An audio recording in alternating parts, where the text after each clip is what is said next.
যুক্তরাষ্ট্রের মিজৌরি অঙ্গরাজ্যের সেন্ট লুইসে ১৭ মে বিকেলে প্রবল ঝড় বয়ে যায়, যা একটি সম্ভাব্য টর্নেডো নিয়ে আসে। স্থানীয় সময় বিকেল ২:৩০ থেকে ২:৫০ মিনিটের মধ্যে ঝড়টি আঘাত হানে। এতে এখন পর্যন্ত অন্তত ৪ জনের মৃত্যুর খবর পাওয়া গেছে।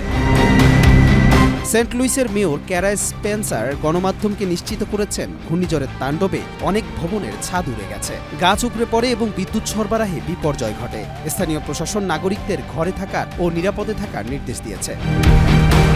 ন্যাশনাল ওয়েদার সার্ভিস জানায়, ঝড়ের মূল আঘাত ছিল ক্লেইটন এলাকায়। এলএমই সার্টিফাইড বিশ্বসেরা কপারে তৈরি ওয়ালটন কেবলস, যা আপনার স্থাপনাকে রাখবে সব সময় নিরাপদ। রাডারে টর্নেডোর উপস্থিতি ধরা পড়ে, যার কারণে বহু স্থানে গাছ ভেঙে পড়ে এবং যান চলাচলে বিঘ্ন ঘটে।